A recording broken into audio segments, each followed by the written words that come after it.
નમસ્કાર, હું પ્રવીણ. આકાશમાંથી ગરમીની અગનજ્વાળાઓ વરસી રહી છે અને મોંઘવારીની આગ વધુને વધુ પ્રસરી પણ રહી છે. રિયલ ડિબેટમાં એવા રિયલ ઇશ્યુઝ પર વાત કરીએ. તમને થશે કે શું રોજ 9 વાગે ડરાવવા આવી જાવ છો, પરંતુ કડવી વાસ્તવિકતા જમીની સ્તર પરની જે સ્થિતિ છે તેના પર વાત કરવી જરૂરી છે. આજે વાત કરીશું નેચરલ ગેસની, સીએનજી પીએનજીની, જેનાથી તમારી કાર પણ ચાલે છે, જેનાથી ઓટો પણ ચાલે છે અને રાંધણ ગેસ તરીકે પણ તમે તેનો ઉપયોગ કરો છો. જે એક પછી એક ભાવ વધારો થઈ રહ્યો છે. અદાણી, ગુજરાત ગેસ. ગુજરાતમાં બે લોકો તમને સીએનજી આપે અથવા પીએનજી આપે, ઘરમાં જે તમને ગેસ મળે, રાંધણ ગેસ તરીકે તમે જેનો ઉપયોગ કરો છો. પહેલા એવું હતું કે આ બંને ગેસમાં, અદાણી અને ગુજરાત ગેસમાં 5 કે 6 રૂપિયાની રાહત મળતી. પહેલા તો તમે પેટ્રોલ ડીઝલમાં જે ભાવ વધ્યા તેના વિકલ્પ તરીકે સીએનજી કીટ પસંદ કરી 50,000નો ખર્ચો કરીને. બાદમાં લાગ્યું કે હવે સીએનજીના ભાવ વધી રહ્યા છે તો અદાણીની જગ્યાએ તમે ગુજરાત ગેસમાંથી ગેસ ભરાવો. જે 4-5 રૂપિયાનો ફાયદો હતો એ પણ હવે છીનવાઈ ગયો છે, કેમ કે બંનેના ભાવ લગોલગ છે. સીએનજીની વાત કરીએ તો હવે વર્તમાન સ્થિતિ એવી છે કે તમે બચો તો ક્યાંથી બચો? ખાદ્ય તેલ મોંઘું, પેટ્રોલ ડીઝલ મોંઘા, ઉપરથી સીએનજી અને પીએનજી મોંઘું. તો પ્રશ્ન વિકરાળ છે, કેમ કે સીએનજી પીએનજી આ બંને જગ્યાએ ભાવ વધારાથી એક તો ગૃહિણીઓ પરેશાન છે જ, જે બજેટ પર જે ચાપકા લાગી રહ્યા છે, ઉપરથી વાહન ચાલકોથી માંડીને ઓટો રિક્ષાથી માંડી તમામ બજેટ વધી ગયું. હવે બજેટ મેનેજ તો કરવું પડશે ને કોઈ પણ સંજોગોમાં, કેમ કે સીપીઆઈ હમણાં આવ્યો 8 વર્ષની ટોચે, 7 ને પાર છે છૂટક મોંઘવારી દર. ઉપરથી 2 વર્ષમાં સીએનજીની કિંમતમાં અંદાજે 40% વધારો, પીએનજીની કિંમતમાં 2 વર્ષમાં 60% વધારો. 2011માં 32 રૂપિયા ભાવ હતો કિલોનો. પણ અત્યારે ઉર્જાનું એક સંકટ તો છે જ, રશિયા યુક્રેન યુદ્ધ ચાલી રહ્યું છે, બીજા પણ ઘણા બધા કારણો છે. પણ આમ જનતાને જે આ મોંઘવારીની જ્વાળાઓ દજાવી રહી છે તેના પર વાત કરવી જરૂરી છે અને બિન પોલિટિકલ. એટલા જ માટે આજે રિયલ ડિબેટમાં આ મુદ્દા પર આપણે ચર્ચા કરીશું. 3 ખાસ મહેમાન આજે જોડાશે આપણી સાથે. ડોક્ટર હેમંતકુમાર શાહ આપણી સાથે જોડાશે, પ્રોફેસર સેબેસ્ટિન મોરિસ આપણી સાથે જોડાશે અને ડોક્ટર જયનારાયણભાઈ વ્યાસ આપણી સાથે જોડાશે. ત્રણેયનું સ્વાગત છે. વ્યાસજી, આપથી જ શરૂઆત કરીએ. એક તો ઘઉંવાળી વાત કરી હતી, એમાં કેન્દ્ર સરકારે નિર્ણય કર્યો કે નિકાસ નહીં કરવામાં આવે. આપણે 2 વખત ચર્ચા કરી રિયલ ડિબેટમાં, તમે પણ વાત કરી હતી કે ચિંતા છે આવનાર સમયમાં જો ક્રોપ ઓછો થયો હતો. હવે સીએનજી પીએનજીની વાત કરીએ સાહેબ, જે ભાવ વધારો થયો છે લગોલગ છે. હવે તો અદાણી ગેસ અને ગુજરાત ગેસ, સીએનજીની વાત કરીએ તો 82 પાર છે. હવે આ સ્થિતિમાં જે લાભ મળતો હતો સાહેબ, જે વાહન ચાલકોને જે 4 કે 5 રૂપિયાનો, એ પણ છીનવાઈ ગયો. ઉપરથી જે નેચરલ ગેસનો ઉપયોગ અલગ અલગ જગ્યાએ થાય છે, ફર્ટિલાઇઝર પ્લાન્ટમાં થાય છે, પાવર પ્લાન્ટમાં થાય છે, પાવર યુનિટમાં થાય છે, ટ્રાન્સપોર્ટમાં થાય છે, તેની પણ અસર પડશે. તો સાહેબ આ ભાવ વધારો 2011 અને 22ની કમ્પેરિઝનમાં જે ભાવ વધ્યો છે છેલ્લા 6-8 મહિનામાં કે છેલ્લા 2 વર્ષમાં, આની અસરો ખાસ તો કયા કયા સેક્ટરમાં પડશે અને શું કોઈ બાકાત રહેશે આમાંથી આ ભાવ વધારાથી? પ્રવીણભાઈ, જ્યારે ઉર્જાના ભાવમાં વધારો થાય ત્યારે એ સાર્વત્રિક ભાવ વધારાને નોતરે છે. કારણ કે આપણે જેમ કહ્યું તેમ ગૃહિણીથી માંડી, વાહન ચાલકોથી માંડી, ખાતરથી માંડીને બીજી વસ્તુઓના ભાવ, પણ આ આપણે વસ્તુઓ પૂરતી જ મર્યાદિત રાખીએ. જે પૂરું મળીને એક સામાન્ય માણસે પોતાના ખભા પર બોજો ઉચકવો પડે છે, એ આ વસ્તુઓ પૂરતું જ મર્યાદિત નથી.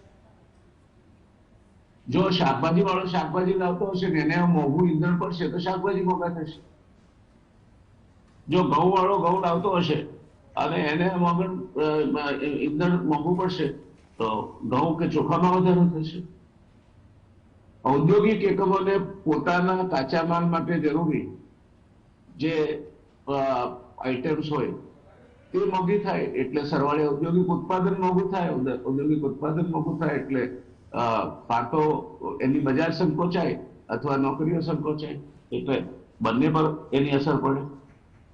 એટલે આ જે ગુજરાત ગેસ અને અદાણી, એ બે પૂરતો જ આ ભાવ વધારો નથી. આપણે ભાવ વધારો સાર્વત્રિક છે અને સાર્વત્રિક ભાવ વધારો કરવામાં અથવા એ તરફ આપણને લઈ જવામાં અને સામાન્ય રીતે મધ્યમ વર્ગ અને એનાથી ઉપરનો થોડો, તો એની પાસે બહુ વિકલ્પ નથી રહેતા. આવે એને ખરીદવું જ પડે છે, કારણ કે ભૂખ્યા તો રહેવાય નહીં, રસોઈ તો કરવી જ પડે.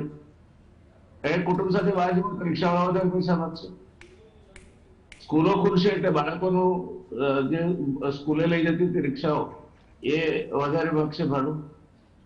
એટલે એક ગૃહિણીનું બજેટ એ ચારે બાજુથી ખેંચાશે, અને ચારે બાજુથી ખેંચાશે ત્યારે આ સંયોગોમાં કોઈ જગ્યાએથી એને રાહત મળે એવી કોઈ શક્યતા દેખાતી નથી. કારણ કે ઘણા બધા એકમોએ માણસોને છૂટા નથી કર્યા, પણ એમણે એમના પગારો ઘટાડે છે, એટલે જે કૌટુંબિક આવક હતી તે ઘટી છે, અને બીજી બાજુથી એમના ખર્ચા વધે. આ પરિસ્થિતિમાં ક્યાં જઈને આપણે ઉભા રહીશું એ એક અત્યંત ગહન વિષય છે, ચિંતા કરાવે તેવો વિષય છે. ભારત સરકારની સંવેદનશીલતાને અને પ્રશ્નો પ્રત્યેની સભાનતાને હું અભિનંદન છું. આપણે આ ઘઉંની નિકાસ બાબતમાં જયારે ચર્ચા કરી ત્યારે કહ્યું હતું કે હવે તળીમાં આવશે તે પહેલા આપણે નિકાસ બંધ કરવી જોઈએ. આ કોઈ ખેડૂતોના વિરોધમાં નથી. કિસાનને જેટલો વધારેમાં વધારે ભાવ મળે તેટલો મળવો જોઈએ. હું પણ ખેડૂત છું, પણ એ ભાવ એ કિસાનને તમે બીજી રીતે આપી શકો છો. તમે મિનિમમ સપોર્ટ પ્રાઇસીસ હેઠળ અથવા બીજા કોઈ હેડ હેઠળ, આ વખતે મિનિમમ સપોર્ટ પ્રાઇસીસ કરતા પણ માર્કેટ પ્રાઇસ વધારે છે, એટલે તમે તમારે એ ખર્ચો નથી પડવાનો, તો અન્ય કોઈ હેડ હેઠળ આ ખર્ચો ટ્રાન્સફર કરી અને કિસાનને વધારે આપો, અને એને જે નુકસાન જતું હોય છે એ ભરપાઈ કરી આપો. પણ એક્સપોર્ટ કરી અને દેશમાં ભૂખમરાની સ્થિતિ ઊભી થાય તો શું થાય એનું આદર્શ ઉદાહરણ શ્રીલંકા છે. બે જ વસ્તુ શ્રીલંકાનો દાટ વાળે છે, એક ખાવા પીવાની ચીજ વસ્તુઓ અને બીજો છે ઉર્જા. બાકીના બધા કારણો તો ઘણા છે, ઘણી બધી પ્રશ્નો, ઘણી બધી બીમારીઓ પણ શ્રીલંકાના અર્થતંત્રને લાગુ પડી છે, પણ આ બે મુદ્દા એને ખૂબ દાટ વાળે છે શ્રીલંકામાં. અને જયારે માણસની રોટી અને રોટી મોંઘી થાય અને રોજી સસ્તી થાય ત્યારે એ એક એવું કોમ્બિનેશન અથવા તો પરિસ્થિતિ ઊભી કરતું હોય છે કે ના છૂટકે માણસ જાય કેમ. અને મધ્યમ વર્ગ અને નિમ્ન મધ્યમ વર્ગની બીજી એક મુશ્કેલી એ છે કે એમને પ્રસંગો આ વખતે 3 વર્ષ પછી ખુલી છે, તો ટોકનિઝમ કહીએ તો ટોકનિઝમ, પણ એમને પ્રસંગો ઉકેલવાના છે તે ગાલ પર લાપત મારીને પણ ગાલ રાખવાનો સમય આવે, એટલે ત્યાં કેટરિંગ વાળો મુશ્કેલી કરશે. લક્ઝરી લઈને જ્યાં બીજા ગામ જવાની હશે તો લક્ઝરી વાળા વધારે પૈસા માંગશે. એટલે પ્રસંગ પણ કારેલા મિશ્રિત થઈ જશે. નામે આપણે કેરીની સિઝન છે, રસ આવવાનો એટલે એની સાથે કારેલાનું શાક તો આવે છે. આપણે કહીએ છીએ ને આવરે વરસાદ, ગેબરીઓ પ્રસાદ, ઊની રોટલી, કારેલાનું શાક. એમાંથી રસ નથી કહેતા આપણે, એ રસ પતી ગયો હોય ત્યાં સુધી, વરસાદ આવે ત્યાં સુધી.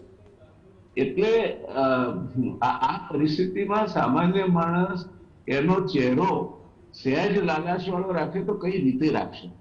આપણે સમજીએ છીએ અદાણીને અંબાણીને પણ પૈસા બનાવવાના હોય, ગુજરાત ગેસને પણ એમનો નફો, એનો માર્જિન બીજી કંપનીઓ જે છે અદાણી અને અંબાણી જેવી અથવા અન્ય કોઈ, એની હરોળમાં ઉભા રહેવાની છે, એટલે એને આ કર્યું.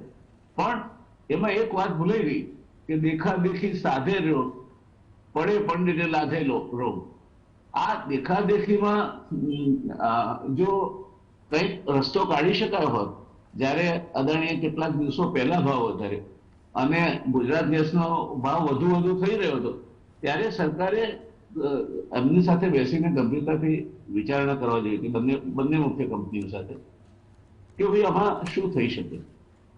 હું એ સાથે સંમત છું કે એમના પણ નફાનું માર્જિન ઘસાય જો ભાવ ઓછા કરે, પણ આ બધામાં જેટલો નફો હોય છે એટલો નફો માંથી થોડો જતો કરે અને પછી વરસાદ આવે ને બધું આ ઇન્ફ્લેશન એટલે ફુગાવો બધું ઠેકાણે પડી જાય, એટલે પછી લોકોને ખુશીથી ભાવ વધારો લે. એમાં આપણે કોઈ પણ વેપારી પોતાનો વેપાર તો જ કરે જો એને પોતાના વેપારની સલામતી લાગતી હોય, એમાં વૃદ્ધિ થતી હોય અને એને જેને રિઝનેબલ કહેવાય એવું વળતર મળતું હોય.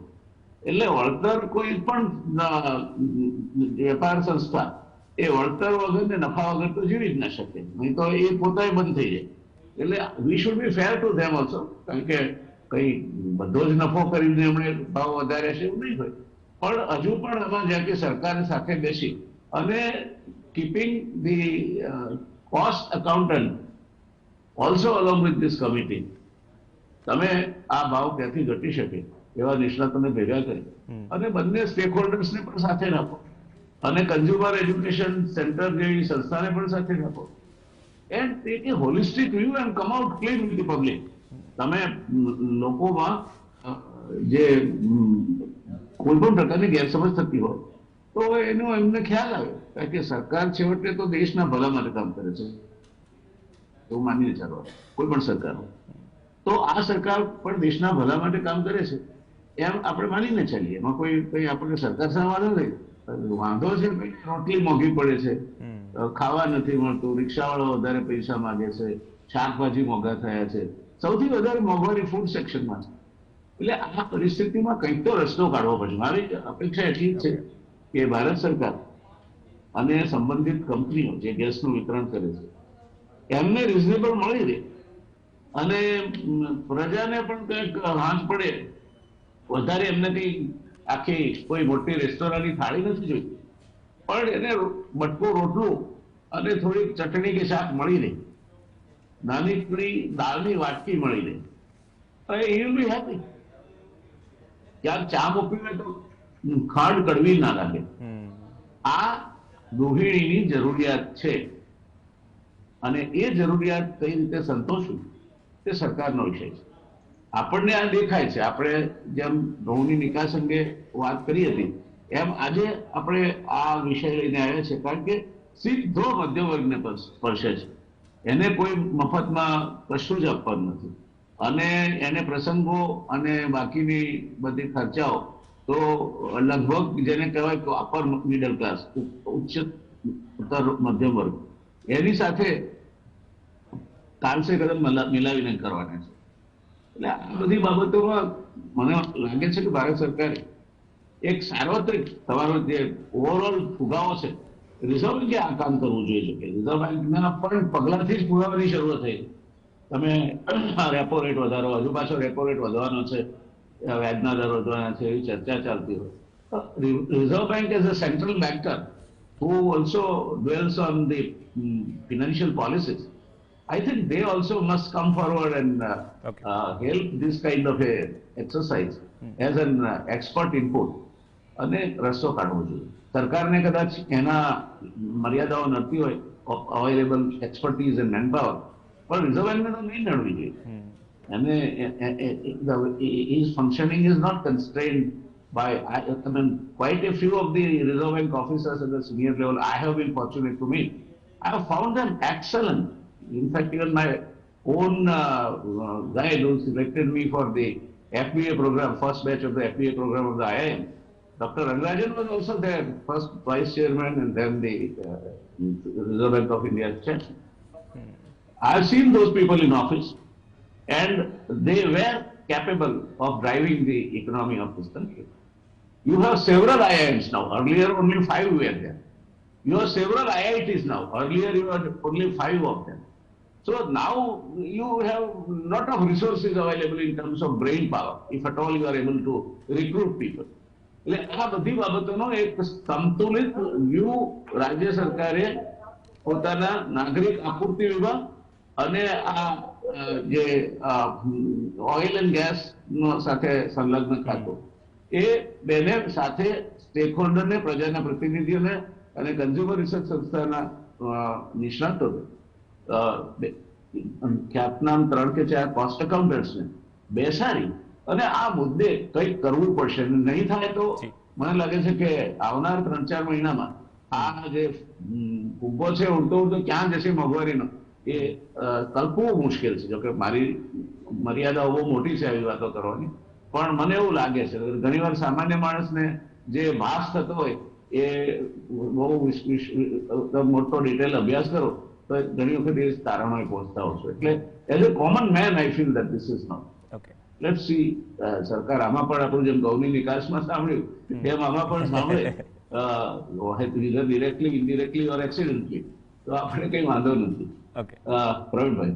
ઓકે, ધન્યવાદ વ્યાસજી. પણ ચિંતા કરવા જેવો આ મુદ્દો તો છે જ. અને બીજી વાત કે રસ્તો કાઢવાની વાત આવી તો રસ્તો કાઢવો એ પણ આમ જનતા પણ વિચારી રહી છે કે રસ્તો કંઈક નીકળે તો રસ્તો સરકાર પણ કાઢે. પ્રોફેસર ગમે તે રીતે સુરતીની ભાષામાં કહીએ તો પટાવવું જોઈએ. પટાનું. प्रोफेसर सेबेस्टियन मॉरिस जी, व्यास जी ने जो बात की कि रास्ता निकालना पड़ेगा या बैठ के सोचना पड़ेगा, लेकिन अगर पेट्रोल की प्रोडक्ट्स की बात करें, सभी में बढ़ोतरी, भाव में, डोमेस्टिक सिलेंडर, कमर्शियल सिलेंडर, सब में बढ़ोतरी, अगर हम आंकड़ों पे नजर डालें तो फिर अभी 1000 के पार है डोमेस्टिक का जो सिलेंडर है, अभी बढ़ा 50 रुपए. और दूसरी बात यह कि पिछले 10 साल में ये भाव दुगना है और पिछले 3 साल में एलपीजी की भाव में 40% की बढ़ोतरी, 40%. इन सबके बीच में हम कोविड में बिजी थे और एलपीजी पे जो मतलब सब्सिडी मिलती थी उस पे फुल स्टॉप लग गया. तो जो व्यास जी ने बात की, सही में रास्ता निकालने वाली स्थिति है और यह ऐसी ही स्थिति रही तो आगे जाके क्या असर पड़ेगा आम आदमी से लेके देश की इकोनॉमी पर? अभी ये ये बहुत ही मुश्किल बात है, लेकिन इसका कोई एक रिस्पांस सेंट्रल गवर्नमेंट से होना चाहिए. ओके, और उनकी तरफ से कोई रिस्पांस नहीं है, इसलिए कि वो फिस्कल डेफिसिट को कंट्रोल करने की सोच में ही अड़ है. दूसरा कोई वो देखता नहीं है. तो अभी आप देख लीजिए, टैक्सेस कम कर सकते थे. न्यूज़पेपर में भी आ गया कि एक स्पेकुलेशन है, मैं भी उससे विश्वास रखता हूं कि वो ठीक है, कि आरबीआई ने अभी सडनली ये जो रेपो रेट बढ़ाया है इसलिए कि गवर्नमेंट जो करना था इन्फ्लेशन को थोड़ा हटा के कि they should have lowered the excise duty, okay? So that central government और उसी they should have lowered it and asked the states to also match, okay? तो इससे थोड़ा रिलीफ पूरा ऑयल सेक्टर, पूरा एनर्जी को मिल सकता था. और इसका एडवांटेज क्या है कि वो जो एक्सपेक्टेशंस है उस पे बहुत ही हिट होगा. So it's a supply side inflation, तो उसको सप्लाई साइड मेजर ही करना था. Okay, since they didn't do it, RBI has come out with a demand side measure which can kill the economy, which is not a desirable. But RBI का mandate ये है कि वो inflation control करना है, तो इसने किया है. तो ये बहुत बड़ा असर है. This is the first and most important effect of the oil price rise. RBI अभी एक्ट किया है, शायद और भी एक्ट करेंगे, और इससे जो ग्रोथ हमारा वैसे भी कम था वो और भी कम हो जाएगा. ये मेरे ख्याल से मेजर इंपैक्ट है. अभी आप माइक्रो लेवल पे इसका ले लीजिए कि human, I mean house holds etcetera. अभी ये जो आइडिया है कि ऑयल एक लग्जरी प्रोडक्ट है, ओके, वो तो पहले से ही चला गया. क्योंकि ज्यादातर आप डीजल ले लीजिए, उसका ज्यादातर एप्लीकेशन ट्रांसपोर्टेशन पे है, which is a intermediate. Petrol आप देख लीजिए, यस, कुछ तो हम जैसे लोग कार पे यूटिलाइज करते हैं, कुछ डीजल भी करते हैं, लेकिन ज्यादातर quite a lot of petrol is used by two wheelers, okay, जो तो एकदम आम आदमी है. तो वैसे वो नीदर पुअर प्रोडक्ट, पुअर का कंजम्पशन है, नॉर रिच का है, वो बीच में कंजम्पशन हो गया है. तो अभी इसको इतना ज्यादा टैक्स रखने की क्या जरूरत है, ये पहली सोच है. शायद टाइम आ गया है कि इसको री एग्जामिन करना. और अभी आप देख लीजिए, the one thing which distinguishes rural, जो एक्सट्रीम पॉवर्टी में है और जो ज्यादा रिच वगैरह नहीं है लेकिन पुअर है, वो टू व्हीलर है. और टू व्हीलर इतना वैल्यू देता है लोगों को, ओके, कि उसका जो पेट्रोल का इतना बढ़ा दिया. और इसीलिए तो you are on the one hand कि हम एंटी पॉवर्टी ये सब कर रहे हैं और दूसरे हम इन्हीं को मार रहे हैं पेट्रोल से. ये अच्छा नहीं है। तो इट्स टाइम, ये पेट्रोल एक लग्जरी प्रोडक्ट है, डीजल लग्जरी है, ये सब री एग्जामिन करने की टाइम आ गया है। ओके, बट एक बात तो सही है कि गैस हो या पेट्रोल हो या डीजल हो, ओके, उसका जो प्राइसिंग है अलग नहीं हो सकता। Okay, so you can't differentially price, let us से पेट्रोल को बढ़ा दिया, डीजल को कम कर दिया, केरोसिन को बढ़ा दिया, ये कम कर दिया, ये नहीं करना चाहिए। अगर वो किया तो adulteration, diversion, refinery mix optimal से चला जाएगा। अभी इंडिया ऐसा एक कंट्री है जो अभी तो वो नहीं है, लेकिन बहुत सारे फॉर अबाउट 20-25 इयर्स हम पेट्रोल को बहुत बड़ा रखा प्राइस, और डीजल को शायद कुछ कम रखा। So the consumption turned in favour of diesel. Okay, तो हम पेट्रोल एक सरप्लस था, हम पेट्रोल एक्सपोर्ट करते थे और डीजल को इंपोर्ट करते थे। ओके, तो ये बकवास है, क्योंकि अननेसेसरी फ्रेट चार्ज हम यूज कर रहे हैं। तो India emerged as a large exporter of petroleum products. तो अभी तो प्राइस न्यूट्रलिटी हो गया है, सबका टैक्सेस एक ही है, सिर्फ गैस का नहीं। okay? तो मेरे ख्याल से यूनिफॉर्म वैल्यू एडेड टैक्स आने की जरूरत है, इनको सब जीएसटी में लाने की जरूरत है। अभी जीएसटी में ले गया तो प्रॉब्लम क्या है? वैसे कुछ नहीं है, थोड़ा सोचने की बात है।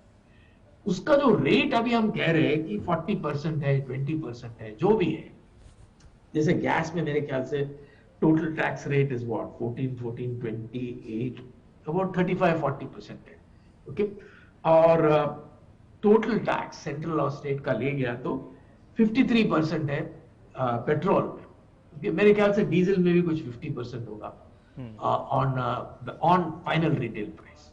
ओके, तो इसको आप वैल्यू एडेड पे आप कन्वर्ट किया जाए तो इसका रेट शायद 120% हो जाएगा। Okay, correct?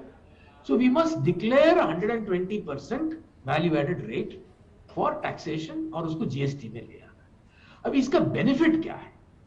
इसका बेनिफिट ये है कि वो जो कैस्केडिंग इफेक्ट ऑफ टैक्सेस और हाई एडमिनिस्ट्रेड प्राइसेस अभी जो है ऑन एक्सपोर्ट्स कम हो जाएगा, वो नहीं होगा। आज हमारा एक्सपोर्ट बहुत सारे इफेक्ट हो रहा है बिकॉज ये जो हायर एनर्जी प्राइसेस है उनको कोई उसका they can't get it back. They can't ask for what is it, zero VAT, okay? क्योंकि ये एडमिनिस्ट्रेड प्राइस, इस पे वैट नहीं है, क्योंकि वो वैटिंग इज नॉट अलाउड। तो there is no duty drawback on, I mean duty आपको मिल नहीं सकता है। तो इस पे क्या है, वो जो ऑफसेट होता है जैसे जीएसटी में, वो अगर हो गया तो ये tax Indian citizens will pay but not the foreigner. तो इसलिए हमारा एक्सपोर्ट्स का बहुत बेनिफिट हो। ओके, ये दूसरी बात है। So in other words, rationalization of competitive, I mean to push our competitiveness. अभी एक्सपोर्ट सब्सिडी वगैरह जो गवर्नमेंट सोच रहा है देने की, उसकी कोई जरूरत नहीं है, इसको ही करेक्ट कर लो। ओके, और हमारे एक्सपोर्ट्स को हम इतना नुकसान नहीं पहुंचाएंगे। दूसरा ये है कि ये हाई टैक्सेस जो है from the Indian citizen point of view, जैसे कहा एवरीबडी हैज बीन सेइंग कि उसको रीलुक करना है। और इसका एक ही जस्टिफिकेशन है मेरे ख्याल से कि taxes high on petroleum products करना है। एक ही रीजन है कि वो सब्स्टिट्यूट्स इंडिया में R&D करके आ जाते हैं। ओके, कि we can produce more what is it, वो जो अल्कोहल है, वो जो गैसोहॉल कर सकते, अल्कोहल का मिक्सिंग कर सकते हैं, एक्सेट्रा। तो डोमेस्टिक प्रोडक्शन बढ़ा सकते हैं इसका, ऑयल सब्स्टिट्यूट्स का, यही है। okay. बस और कुछ नहीं है। अभी आप सीएनजी का प्राइस देख लीजिए, सीएनजी का टैक्सेशन थोड़ा कम है ऑयल से। इसका कारण क्या है? I can understand the logic.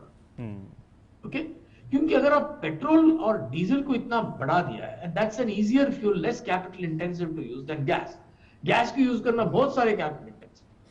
ये क्या है, क्लीन फ्यूल है आप कह रहे हैं। ओके, लेकिन उसका पेनिट्रेशन कितना हो सकता है? 10%, 20%। तो उसमें क्या फर्क पड़ता है? कुछ नहीं फर्क पड़ता है अंदर वो। तो मेरे ख्याल से ये जो डिस्टॉर्शन है वो भी निकलना चाहिए। ये दूसरी एक बात है कि लुक, अभी आप ग्लोबल प्राइसेस को देखा जाए, सब क्रूड से लिंक्ड है। गैस का प्राइस बढ़ता है जब क्रूड का बढ़ता है, क्रूड का बढ़ता है, पेट्रोलियम रिफाइंड प्रोडक्ट्स का भी बढ़ता है, सो सब लिंक्ड है। तो अभी अगर गवर्नमेंट ऑफ इंडिया को प्राइस वॉलेटिलिटी नहीं पास करना है इंडिया में, so they should do it in a transparent way.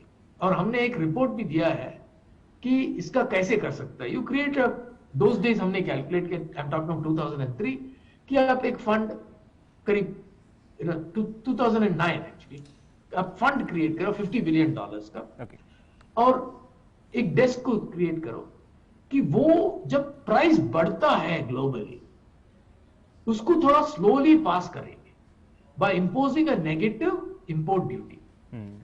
Okay, और जब भी प्राइस गिर रहा है, okay, और वो हमें थोड़ा स्लोली पास करना है, तो आप पॉजिटिव इंपोर्ट ड्यूटी लगा सकते हैं। okay? And the same will hold for petroleum products. So it's completely neutral between crude and petroleum products. Okay. And this will be managed by a professional body with a mandate कि आप $50 billion का भी exceed नहीं कर सकते। तो अगर consistent price increase है globally, तो उसको पास करना है। Okay? और तो अभी एक ही रीजन बचा है कि आप पेट्रोलियम से कितना टैक्स आप लेना चाहते हैं। Okay. और उसका you have to go back to the crucial role मैं जो बता रहा था कि petroleum has a cascading effect on the entire production. Okay, so it's not a good idea to get so much of your tax from petroleum because it's indirect, it's cascading. हमारा direct taxes बहुत अच्छी तरफ से बढ़ रहा है, इसकी कोई जरूरत नहीं। okay? We can actually do this slowly, have a target, जैसे हम फिस्कल डेफिसिट की टारगेट बोल रहा है जी, वैसे ही हम एक टारगेट तैयार कर सकते हैं कि getting rid of non-VAT ad hoc excise duties. Okay. Okay? तो ये हर दिन you don't have to bargain with the state government. धन्यवाद। आपने रास्ते की बात की, तो रास्ते में जो मतलब जो रिसर्च वो पूरा ऑप्शन है, मतलब क्या कर सकते हैं उसकी भी વાત की। એક બ્રેક માટે રોકાઈશું। પ્રોફેસર હેમંત કુમાર શાહ પણ આપણી સાથે છે, તેમની પાસેથી પણ જાણીશું કે અત્યારની જે સ્થિતિ છે આ સ્થિતિમાં સીપીઆઈ તો વધી જ રહ્યો છે અને એવું નથી કે આજકાલનો વધી રહ્યો છે, છેલ્લા અમુક મહિનાઓથી વધી રહ્યો છે। તો કારણો સમજીશું અને વિકલ્પ પણ સમજીશું અને પડકારો પણ સમજીશું ડોક્ટર હેમંત કુમાર શાહ પાસેથી બ્રેક બાદ। Welcome back. ભાવ વધારાની આગ વધુ પ્રસરી, સીએનજી પીએનજીમાં પણ ભાવ વધારો છે અને તેના કારણે અલગ અલગ અસરોની વાત પણ કરી અને વિકલ્પોની વાત પણ કરી। બ્રેક પહેલા ચર્ચા આગળ વધારીએ। ડોક્ટર હેમંત કુમાર શાહ આપણી સાથે જોડાયેલા છે। હેમંતભાઈ, પ્રોફેસર સેબેસ્ટિયન મોરિસ અને ડોક્ટર જયનારાયણ વ્યાસે જે વાત કરી, પણ હું કન્ઝ્યુમર પ્રાઇસ ઇન્ડેક્સ પર આવું 7.79 પર છે, 8 વર્ષની ટોચે, અને એવું નથી કે છેલ્લા 8 મહિનામાં આમ તો એક વખત ઘટ્યો પણ નથી આ કે જે થોડી રાહત આપી શકે। અને મોંઘવારી શું માત્ર રશિયા યુક્રેન યુદ્ધના કારણે જવાબદાર છે? બીજી વાત એ કે જે રિટેલ ફુગાવો છે, રિઝર્વ બેંકની જે 6%ની જે લિમિટેશન છે તેને તો ક્રોસ કરીને ચાલી જ રહ્યો છે। એપ્રિલમાં ખાણીપીણીની વસ્તુઓના ભાવ સરેરાશ 8.38% નોંધાયા। હવે એ જ રીતે ખાદ્ય સામગ્રીથી, બળતણથી માંડીને, વીજળીથી માંડીને તેની પણ સ્થિતિ એ પ્રકારે છે।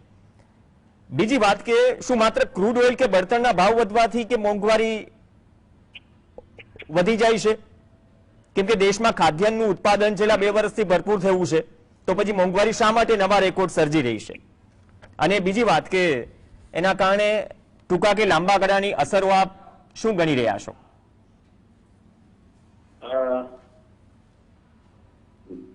જે ગ્રાહક ભાવાંક છે એમાં જે વધારો થયો છે એ ખરેખર તો આમ જુઓ તો રિઝર્વ બેંકે એને બહુ વહેલો ધ્યાનમાં લેવો જોઈતો હતો।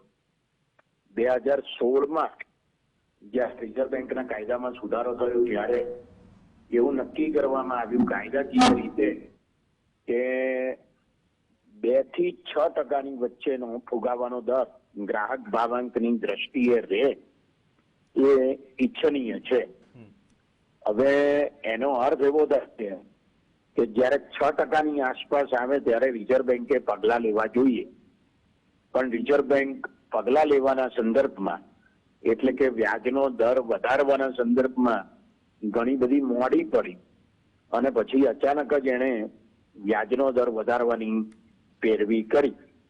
એટલે આમ જુઓ તો એવું બહુ સ્પષ્ટપણે કહી શકાય કે રિઝર્વ બેંકે જે પગલા વ્યાજનો દર વધારવા માટે ઘણા વહેલા લેવા જોઈતા હતા એ એમણે લીધા નહીં। જો એ લીધા હોત તો અર્થતંત્રમાં જે નાણાંનો પુરવઠો આવે છે એ થોડોક ઓછો થયો હોય. હવે આ તો પરિસ્થિતિ એવી થઈ છે કે ઘોડો નાસી જાય પછી તબેલાને તાળું મારવામાં આવે. ફુગાવાનો દર લગભગ 8% સુધી પહોંચ્યો હોય ગ્રાહક ભાવાંકની દ્રષ્ટિએ, અને જથ્થાબંધ ભાવાંકની દ્રષ્ટિએ તો લગભગ 17 થી 18% આસપાસ પહોંચ્યો હોય. દેશના ઇતિહાસમાં આવો ફુગાવાનો દર આ ત્રીજી વખત થયો હોય. એવા પ્રકારના સંજોગોમાં રિઝર્વ બેંકમાં જે નાણાકીય સમિતિ છે, મોનેટરી પોલિસી કમિટી, એને આટલો બધી વાર કેમ લગાડી એ એક સામાન્ય અર્થશાસ્ત્રના વિદ્યાર્થી તરીકે મને સમજાતું નથી. આ એક વાત આપણે ધ્યાનમાં રાખવી જોઈએ. બીજો એક અગત્યનો મુદ્દો એવો છે કે થોડા વખત પહેલા જ જ્યારે યુક્રેન અને રશિયાના યુદ્ધને પરિણામે ઘઉંના ભાવ આંતરરાષ્ટ્રીય બજારમાં બહુ મોટા પ્રમાણમાં વધ્યા હતા અને વધી રહ્યા છે. તેવા પ્રકારના સંજોગોમાં વડાપ્રધાને એક નિવેદન એવું કર્યું હતું કે જો અમને WTO મંજૂરી આપે, વર્લ્ડ ટ્રેડ ઓર્ગેનાઇઝેશન એટલે વિશ્વ વ્યાપાર સંગઠન અમને મંજૂરી આપે, તો અમે દુનિયામાં ઘઉં આપવાને માટે તૈયાર છીએ. હવે મારી જે સમજ છે, એગ્રીમેન્ટ ઓન એગ્રીકલ્ચર AOA નામની જે સમજૂતી થયેલી છે વિશ્વ વ્યાપાર સંગઠનમાં, એમાં ક્યાંય WTO એ પરવાનગી આપવાની હોય કોઈ દેશને નિકાસને માટે ખેત પેદાશોના સંદર્ભમાં, એવું કશું તો છે નહીં.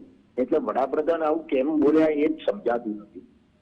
પણ જયારે તમે દુનિયાના દેશોને ઘઉં ખવડાવવા માટે તૈયાર હો ત્યારે એનો અર્થ એ થાય છે કે તમારી પાસે ઘઉંનો જથ્થો એ દેશની જરૂરિયાત કરતા વધારે છે એમ તમે માનો છો અને લોકોને પણ એવું લાગે છે. હવે આવા પ્રકારના સંજોગોમાં અત્યારે જયારે ભારત સરકાર ઘઉંની નિકાસ ઉપર પ્રતિબંધ મૂકે છે ત્યારે ખરેખર આશ્ચર્ય થાય છે. એટલે શું સમજવાનું આપણે કે દેશમાં ઘઉંનો જથ્થો ઓછો છે અથવા તો નિકાસ થશે તો ઘઉંના ભાવ બહુ વધી જશે કારણ કે દેશમાં ઘઉંનો જથ્થો ઓછો છે એમ સમજવાનું, કે પછી આપણે એમ સમજવાનું કે ના ના સરકાર અત્યારે જે ઘઉંના ભાવ પ્રવર્તે છે એ ભાવને જાળવી રાખવા માંગે છે અને પુરવઠાની અછત ઊભી ના થાય માટે આ નિર્ણય લે છે. એટલે મને એમ લાગે છે કે સરકારે જે નિર્ણય લેવો જોઈતો હતો ઘઉંની નિકાસના સંદર્ભમાં એ નિર્ણય નથી લીધો. એ પોતે જ બતાવે છે કે ઘઉંના ભાવ દેશમાં ખૂબ મોટા પ્રમાણમાં વધ્યા છે અને હજુ વધી રહ્યા છે. એટલે સામાન્ય ઘઉંના ભાવ પણ જો અત્યારે 25 થી માંડીને 35 રૂપિયા કિલોના હોય તો ખરેખર બહુ મોટો ચિંતાનો વિષય છે. એમાં કોઈ શંકાને સ્થાન નથી. ઘઉં અને ચોખા આ બે સ્ટેપલ ફૂડ આઇટમ્સ છે અને દેશમાં એ સૌથી વધારે ખવાતું અનાજ છે. તો એના ઉપર જયારે સરકાર નજર જ ના રાખતી હોય, એટલી બધી બેદરકારી હોય ત્યારે એ ખરેખર ચિંતાનો વિષય છે. ત્રીજો અગત્યનો મુદ્દો એ છે કે CNG અને PNG ના જે ભાવ વધ્યા છે એ ભાવ શા માટે વધ્યા છે એ પણ સમજાતું નથી. પેટ્રોલ અને ડીઝલ જે ભાવ વધે છે એનું કારણે આપણે એમ આપીએ છીએ કે તેલના ભાવ વધી રહ્યા છે, આયાત ક્રૂડ ઓઇલના ભાવ વધી રહ્યા છે, એના સંદર્ભમાં આ ભાવ વધી રહ્યા છે. ફરીથી એકવાર એ કહેવું છે કે 2014-15 થી શરૂ કરી 2020-21 સુધીમાં એટલે 7 વર્ષમાં ભારત સરકારને 2013-14 સંદર્ભમાં જે તેલના ભાવ હતા, આયાતી તેલના ભાવ, એ ઘટેલા હોવાને પરિણામે લગભગ 30 લાખ કરોડ રૂપિયાનો ફાયદો થયો છે. એટલે કે આયાતનું ખર્ચ એટલા મોટા પ્રમાણમાં ઘટ્યું છે અને આ જે ખર્ચ ઘટ્યું છે એનો લાભ ગ્રાહકોને આપવામાં આવ્યો નથી. હવે બીજો સવાલ એ ઉભો થાય તો હવે સરકાર જે લોજિક લગાવે છે તે આવું છે કે પછી આંતરરાષ્ટ્રીય બજારમાં આયાતના ભાવ વધી રહ્યા છે માટે દેશમાં એ ભાવ વધી રહ્યા છે. એટલે એક બાજુ તમે બજારનો આશરો લો છો ભાવ વધેલા છે માટે, અને બીજી બાજુ જયારે બજારમાં ભાવ ઘટેલા છે ત્યારે તમે એના ઉપર નિયંત્રણ રાખો છો અને સરકાર બેડા વધારે છે. આ કઈ જાતની નીતિ અપનાવવામાં આવે છે સમજાતું નથી.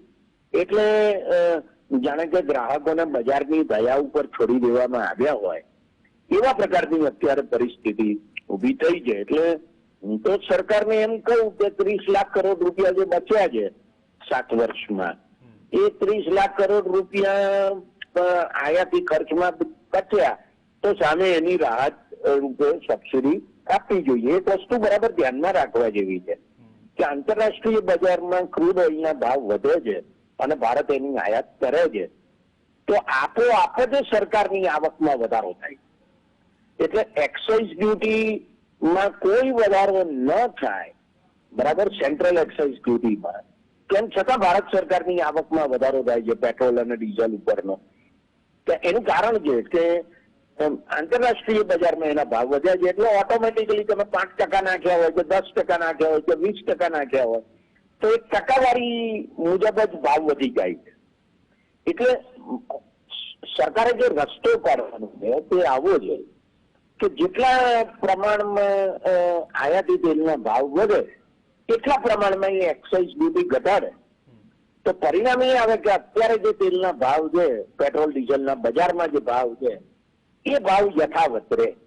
આટલી રાહત ભારત સરકાર આપે તો પછી એ રાજ્ય સરકારો પણ આપે. પણ હવે આમાં તમે દોષારોપણ કર્યા કરો જયારે વડાપ્રધાન મુખ્યપ્રધાનોની બેઠકમાં એમ કે જે બેઠક કંઈક જુદા જ હેતુ માટે બોલાવવામાં આવેલી હોય એમાં જયારે આરોપ કરવામાં આવે કે રાજ્ય સરકારે વેરા ના ઘટાડે તો એ રાજ્ય સરકારોની પોતાની મુનસબીની વાત છે. મને યાદ નથી કે ભૂતકાળમાં કોઈ વડાપ્રધાને સરકારોને વેરા ઘટાડવાનું કહ્યું હોય કે વેરા વધારવાનું કહ્યું હોય. વેરા કેટલા પ્રમાણમાં નાખવા કઈ વસ્તુ ઉપર એ નક્કી થઈ ગયેલું છે ભારતના બંધારણની અનુસૂચિ નંબર 7માં રાજ્ય યાદી અને કેન્દ્ર યાદીમાં. તો બધી શા માટે વડાપ્રધાન સલાહો આપે છે એ બાબતમાં? એ રાજ્ય સરકારોને પોતાને નક્કી કરવા દો. આ પણ મને લાગે છે કે ઘણો મહત્વનો મુદ્દો છે. અને જયારે પેટ્રોલ અને ડીઝલના ભાવ વધે અથવા સીએનજી ના ભાવ વધે ત્યારે બહુ મોટા પ્રમાણમાં પરિવહનનું ખર્ચ છે, એમાં કોઈ શંકાનું સ્થાન નથી. આજે ઘણી બધી નાની ટ્રક એ સીએનજી ઉપર ચાલે છે, માત્ર કાર જ સીએનજી ઉપર ચાલે છે એવું નથી. અનેક નાની ટ્રકો એ સીએનજી ઉપર ચાલતી થઈ ગઈ છે. એ તમે જુઓ હાઈવે ઉપર જાઓ તો તમને ખબર પડે કે સીએનજી પંપ ઉપર ઘણી બધી ટ્રકો પણ સીએનજી પુરાવે છે તો એમનું પણ પરિવહનનું ખર્ચ વધે છે. એટલે જુદી જુદી અનેક વસ્તુઓના ભાવમાં બહુ મોટા પ્રમાણમાં એને પરિણામે વધારો થાય છે. જ્યાં સુધી પીએનજી ને લાગે વળગે છે ત્યાં સુધી નેચરલ ગેસમાંથી સીએનજી અને પીએનજી જયારે બનતા હોય ત્યારે નેચરલ ગેસના ભાવમાં જેટલો વધારો થયો હોય એના પ્રમાણમાં આ ભાવ વધ્યા છે કે કેમ, આ મોટો સવાલ છે. તમે જો આંકડા જુઓ તો તમને ખ્યાલ આવે છે કે નેચરલ ગેસના જે ભાવ વધ્યા છે એના કરતા સીએનજી અને પીએનજી ના ભાવમાં ઘણો બધો વધારો થયો છે. અને એ વધારો શાને કારણે થયો? તો એ વધારો બહુ સ્પષ્ટપણે છે કે કંપની કરી રહી છે. એક ખાનગી કંપની છે અને બીજી સરકારી કંપની છે. આપણે ગુજરાતની વાત કરીએ છીએ અને એમાં માત્ર ગુજરાત ગેસ જ છે એવું પણ નથી ને. એ તો એક સાબરમતી ગેસ નામની પણ કંપની છે અને બીજી બધી કંપનીઓ પણ છે. એ જુદા જુદા વિસ્તારોમાં છે. પણ જે તે વિસ્તારમાં જો તમે જુઓ તો એ કંપનીની મોનોપોલી છે. એટલે અમદાવાદમાં તમને સાબરમતી ગેસનો કોઈ પંપ ભાગ્યે જ મળે અથવા ગુજરાત ગેસનો પંપ ભાગ્યે જ મળે અમદાવાદ શહેરમાં. એમાં તો માત્ર અદાણી ગેસના પંપ છે. એનો અર્થ એવો થાય છે કે અદાણી ગેસ જે ભાવ નક્કી કરે છે એ મોનોપોલી પ્રાઇસ છે, એ ઇજારાની કિંમત છે. હવે સવાલ ઉભો એ થાય છે કે આ ઇજારદાર પેઢી એ જે ભાવ નક્કી કરે છે એ યોગ્ય છે કે નહીં એના ઉપર સરકારની નિગરાની કેમ નથી? એ તો બહુ જ મહત્વનો મુદ્દો બને ગયા કે કંપની અને શું કહેવાય કે સરકાર અને ગ્રાહક સુરક્ષાનું કામ કરનારા દેશમાં જે 5-7 બહુ સારા અને મોટા સંગઠનો છે એમની સાથે એક ત્રિપક્ષી બેઠક થવી જોઈએ, નિયમિત રીતે થવી જોઈએ અને એને આધારે આ ભાવ નક્કી થવા જોઈએ. દાખલા તરીકે વીજળી અંગેના કાયદામાં આપણે ઇલેક્ટ્રિસિટી રેગ્યુલેટરી કમિશનની વ્યવસ્થા કરી છે. તો આવું ઇલેક્ટ્રિસિટી રેગ્યુલેટરી કમિશન બની શકે તો એક રેગ્યુલેટરી એજન્સી તમે પેટ્રોલ અને ડીઝલના ભાવના સંદર્ભમાં અને સીએનજી પીએનજીના સંદર્ભમાં પણ ઊભું કરો કે જેથી એ ટ્રાન્સપરન્સી નક્કી કરે કે કેટલા પ્રમાણમાં ભાવ વધવા જોઈએ કે ના વધવા જોઈએ. એટલે કંપનીઓને કેટલા પ્રમાણમાં નફો થઈ રહ્યો છે એ પણ એટલું જ મહત્વનું છે. એટલે મને એમ લાગે છે કે સીએનજી અને પીએનજી ની બાબતમાં અદાણી જૂથ એ બહુ મોટા પ્રમાણમાં નફો કરી રહી છે અને એ નફાના સંદર્ભમાં જો જોવામાં આવે તો ગ્રાહકોનું શોષણ થઈ રહ્યું છે. એટલે એક બાજુ સરકાર શોષણ કરે છે પેટ્રોલ અને ડીઝલના ભાવમાં વધારો કરીને, રેગ્યુલરલી વધારો કરીને, અને બીજી બાજુ ખાનગી કંપની પણ વધારો કરે છે અને ખાનગી કંપની વધારો કરે છે એટલે પછી પેલી સરકારી કંપની છે ગુજરાત ગેસ એ પણ વધારો કરે છે. મુદ્દો ત્યાં આવીને ઉભો રહે છે કે આ બધી કંપનીઓ ખરેખર ગ્રાહકોનું કેટલા પ્રમાણમાં શોષણ કરે છે એની તપાસ થવી જોઈએ અને એને આધારે એક વ્યવસ્થા ઉભી કરવાની જરૂર છે કે જે વ્યવસ્થા નક્કી કરે કે ખરેખર કેટલા પ્રમાણમાં ભાવ વધવા જોઈએ. અને છેલ્લો મુદ્દો મારે એ કહેવો છે કે જે ગ્રાહકો છે અને આ દેશમાં લગભગ 80 કરોડ 90 કરોડ અથવા કહો કે 100 કરોડ લોકો એવા છે 130 કરોડમાંથી કે એ ગરીબ પણ છે અને લોઅર મિડલ ક્લાસ પણ છે. એમના ઉપર જે ખાદ્ય ચીજોનો ભાવ વધી રહ્યો છે એની બહુ જ ખરાબ અસર થઈ રહી છે, ખાસ કરીને ગરીબોના સંદર્ભમાં કહી શકાય. કારણ કે મહિલાઓ અને બાળકોની જે અપોષણની સ્થિતિ છે, અંડર ન્યુટ્રિશનની જે સ્થિતિ છે એ અંડર ન્યુટ્રિશનની સ્થિતિમાં ખૂબ મોટા પ્રમાણમાં ફેરફાર થશે. એટલે બાળકોની અપોષણની સ્થિતિ અને મહિલાઓની અપોષણની સ્થિતિમાં બહુ મોટા પ્રમાણમાં વધારો થવાની સંભાવના રહે છે. કારણ કે જે પોષણયુક્ત આહાર જે એમને મળવાનું કેટલા પ્રમાણમાં શક્ય બનશે એ મોટો સવાલ છે. તમે જોઈ શકો છો કે જે જાહેર વિતરણ વ્યવસ્થા છે એમાં સરકાર કહે છે કે અમે ઘઉં અને ચોખા મફત આપીશું, પણ બાકીની વસ્તુઓ કઈ મફત આપવામાં આવતી નથી, એ રાહતના દરે આપવામાં આવતી હોય છે મોટે ભાગે. અને એમાં પણ જે ખાવાની ચીજો છે બધી ચીજો થોડી એમને આપવામાં આવે છે રાહતના દરે. એટલે આ પ્રકારના સંજોગોમાં અપોષણની પરિસ્થિતિ વધે, ઊંચી જાય અને એ રીતે જુઓ તો ગરીબી વધે અને એ એકંદરે આરોગ્યની પરિસ્થિતિ ઉપર વિપરીત અસર કરે. એટલે જેને આપણે ગરીબીના માપદંડો કહીએ છીએ મલ્ટીડાયમેન્શનલ પોવર્ટી ઇન્ડેક્સ, એમાં એ ઇન્ડેક્સ મુજબ આપણી ગરીબી આમાં હ્યુમન ડેવલપમેન્ટ રિપોર્ટના આધારે લગભગ 55% જેટલી છે અને એ ગરીબીમાં વધારો થાય એવી સંપૂર્ણ સંભાવના છે. એટલે સરકારે મને લાગે છે કે બહુ મોટા પ્રમાણમાં ગરીબોને રાહત આપવાની જરૂર છે. સરકાર ટેક્સ ન નાખી શકે તો સરકાર 6-7% ફુગાવાનો દર છે ત્યારે 8%નું વ્યાજ આપી ધનવાનો પાસેથી દેવું લે. સરકાર પાસે પૈસા પૂરતા પ્રમાણમાં છે, 40 લાખ કરોડ રૂપિયાનું બજેટ છે. એટલે એમણે ફિજૂલ ખર્ચાઓ ન કરીને ગરીબોને રાહત આપવા માટે ઘણા બધા પગલા લઈ શકાય એમ છે કે જે એને લેવા જોઈએ. Thank you. જી ધન્યવાદ હેમંતભાઈ. વ્યાસજી, જે હેમંતભાઈ વાત કરી તો રાહત આ શબ્દનો ઉપયોગ ઘણી વખત આપણે જોયું ને રાહતની તો જરૂર છે. પ્રોફેસર સેબેસ્ટિયન મોરિસજીએ જે વાત કરી કે ભાઈ એક પ્રકારનું પ્લાનિંગ હોવું જોઈએ અથવા તો પ્રોફેશનલ એક બોડી હોવી જોઈએ જે બધી વસ્તુઓ કંટ્રોલ કરી શકે. તો આ એક રસ્તો કાઢવાનો વિકલ્પ છે ને આ માનો છો કે આ યોગ્ય સમય છે જે સ્થિતિમાંથી આપણે પસાર થઈ રહ્યા છીએ? યોગ્ય સમય તો છે, પણ આ પ્રશ્નને આંશિક રીતે મેં પૂરા વિગતો સહ ચર્ચામાં લીધો છે. આજે પ્રવીણભાઈ પરિસ્થિતિ એવી છે કે સમય આપણા કયામાં નથી અને it has already overshot the runway. So as part of the host I would request you to please pass on this time which I am withdrawing from the discussion to Professor Boris, and if there is still something remains, to Hemant Kumar Shah.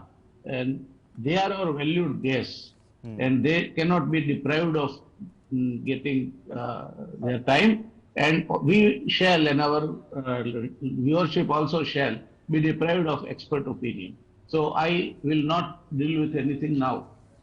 Okay professor Morris ji, जैसे व्यास जी ने कहा, मतलब option की बात की, हेमंत कुमार शाह ने भी कहा, लेकिन जो जिस तरह से प्राइस इंक्रीज हुआ है, हेमंत जी ने भी थोड़ा ऑप्शन की बात की कि राहत दे सकते हैं. आपने भी बताया कि ऐसा मॉडल या प्रोफेशनल बॉडी होनी चाहिए जो मतलब इन सब चीजों पे काम करे और ज्यादा से ज्यादा मतलब मार ना आए जो अभी सहन करना पड़ रहा है मतलब आम आदमी को.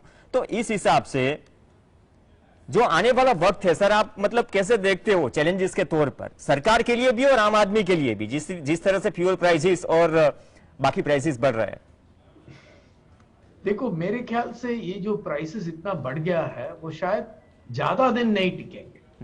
ओके, मेरे ख्याल से मैक्सिमम 1 ईयर. मैं तो I am hoping that the war will end. Okay, और ये ऐसे होगा. तो if the war ends in another maybe month, at best 2 months, तो ये 1 साल से ज्यादा नहीं टिकेगा. ओके, तो राइट नाउ इंडिया का रिकवरी क्वेश्चनेबल है और हमें रिकवरी करना चाहिए. तो I would think postpone fiscal considerations for a year. Okay, और थोड़ा रिलीफ ये ऑयल और गैस की तरफ दे दिया जाए, क्योंकि जो भी रिलीफ हम दे रहे हैं उसका ह्यूज इंपैक्ट हो सकता है on maintaining growth and on inflation, and most importantly on cutting expectations. Okay, तो ये करना चाहिए. if the government is wise, ये करेगा. Okay, और जैसे मैं बता रहा हूं कि जब ये जो हमारे प्राइस बहुत बढ़ गया था 2005-6 की बात, oil prices began to rise again और $140 पर बैरल तक पहुंच गया on the eve of the global financial. But जब ही आप देखा गया तो गवर्नमेंट ने इसको थोड़ा मॉडरेट किया. इसका प्राइस पास थ्रू इंडिया में जो हुआ था उसको मॉडरेट किया, इसलिए कि वो रिसेशन आने के लिए नहीं चाहते थे. तो दे डिड राइट. ओके, और उसके बाद जब प्राइस एकदम गिर गया तो they moderated also the past. So net net उनका जो फिस्कल था उस पर कोई असर ही नहीं आया. लेकिन इसके because they did this, the growth was protected. So from 3-4 right up to 11-12 और growth was 8.5%. Okay, और इसका एक बहुत बड़ा रीजन है कि गवर्नमेंट ने ऑयल प्राइस पास थ्रू को मॉडरेट किया. okay? तो अभी तो श्योर है कि हम जब भी तो हम इतना श्योर नहीं था कि ऑयल प्राइस 140 से वापस नीचे नहीं आएंगे, लेकिन अभी हम with fair amount of confidence कह सकते हैं कि ऑयल प्राइस इतना हाई नहीं होगा. और ऑयल के साथ सब कुछ बढ़ता है, क्योंकि गैस जो भी है, सीएनजी, एलएनजी, सब कुछ बढ़ता है. तो अभी ये मॉडरेट करना चाहिए, यही मैं करूंगा. और अगर नहीं किया तो we are in for a recession. People are going to suffer, particularly जो आम आदमी की बात कर रहे हैं वो सफर हो जाएगा, नो डाउट. हेमंत जी, કન્ક્લુઝન કોમેન્ટ આપથી તો વિકલ્પોની વાત કરી અને યોગ્ય સમયની વ્યાસજીએ પણ વાત કરી કે આ સમય છે, હલો જે જતું રહ્યું એ જતું રહ્યું, પણ આવનાર સમયમાં વિકલ્પ પણ છે અને મજબૂરી પણ છે. અને પેરિટીની વાત કરી સીએનજી, પીએનજી અને પેટ્રોલ ડીઝલ, તો ભવિષ્યમાં કોઈ મતલબ નિર્ણય પર આવીશું? આપ જોઈ રહ્યા છો આ સમસ્યાને જોતા જે પ્રકારે પગલા લેવાઈ રહ્યા છે અથવા તો લેવા જોઈએ? 2 મિનિટ સર. હું એમ સમજુ છું કે સરકારે પેટ્રોલ અને ડીઝલના ભાવ ઘટે એને માટે સબસિડી આપીને અથવા તો એક્સેસ ડ્યુટીમાં ઘટાડો કરીને પોતે શરૂઆત કરવી જોઈએ કે જેથી રાજ્યો પોતે પણ એને માટે પ્રયત્ન કરે. આ એક સૌથી મહત્વનો ઉપાય છે. બરાબર એવા જ પ્રકારની પરિસ્થિતિ એ સીએનજી અને પીએનજી ના ભાવના સંદર્ભમાં પણ ઉભી કરી શકાય એમ છે. અને બહુ જ ટૂંકા ગાળામાં મેં તમને કહ્યું એમ કે જે જુદા જુદા ક્ષેત્રો માટે રેગ્યુલેટરી એજન્સી છે, એવી જ રીતે સીએનજી અને પીએનજી ના ભાવ માટે એક રેગ્યુલેટરી એજન્સી રાષ્ટ્રપતિ વટહુકમવાર પડે, રેગ્યુલેટરી એજન્સી ઉભી કરે અને તરત જ એના ભાવ ઉપર મોનિટરિંગ શરૂ થાય અને એના ભાવ નક્કી થાય. જેમ ટ્રાઇમાં ટેલિફોનના ભાવ નક્કી થાય છે અને વીજળીના ભાવ ઇલેક્ટ્રિસિટી રેગ્યુલેટરી કમિશનમાં નક્કી થાય છે, એમ આમાં પણ થઈ શકે.